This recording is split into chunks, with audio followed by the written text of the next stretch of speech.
वर्षापासून आपण बघतो आहोत की जे काही फोडाफोडीचं राजकारण झालं आहे, पळवापळवीचं राजकारण झालेलं आहे. म्हणजे भाजपने असं ठरवून टाकलंय की आम्हाला विरोधकच शिल्लक ठेवायचा नाही, असा कुठलाच पक्ष सोडला नाही की त्यांनी त्यांच्या पक्षात घेतलं नाही म्हणून. असा एकही माणूस नाही सुटलेला.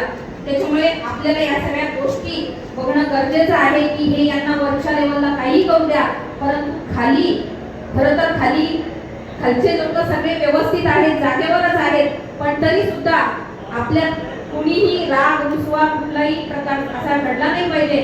सगळ्यांनी एकजुटीने राहिलं पाहिजे.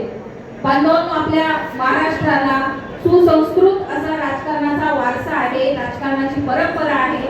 आपण यशवंतराव चव्हाण साहेबांपासून बघतोय.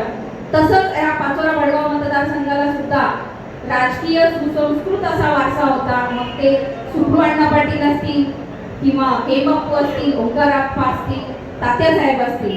परंतु नंतर काही लोकांनी हा वारसा जो जपला पाहिजे तो अजिबात जपलेला नाही.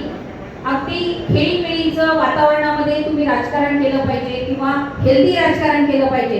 परंतु आता आपण जे काही बघतो आहोत, मग ते महाराष्ट्रात असेल, पाचोऱ्यात असेल किंवा देशात असेल, इथे द्वेषाचं राजकारण झालेलं आहे.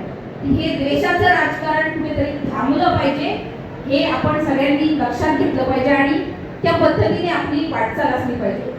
बांधवांनो, आपण बघतो आहोत की सरकार जे आहे ना, शिक्षण क्षेत्रामध्ये त्यांचा चांगली कामं आहेत, आरोग्यावर चांगली कामं नाही, पुन्हा तरुणांना रोजगार नाही, शेतकरी सुखात नाही, शेतकऱ्याच्या मालाला भाव मिळत नाही, इथं महिला असुरक्षित आहेत. म्हणजे असा समाजातला कोणताही घटक नाही की या सरकारमध्ये समाधानी आहे. असं प्रायव्हेट लिमिटेड जे सरकार आहे, प्रायव्हेट लिमिटेड म्हणजे काय? आपण जिकडे तिकडे बघतो मोदी सरकार काय चाललंय? मोदी सरकारला आम्ही निवडून नाही दिलेलं, आम्हाला महाराष्ट्र सरकार पाहिजे, आम्हाला आमचं हक्काचं सरकार पाहिजे. मोदी सरकार आम्हाला नकोय.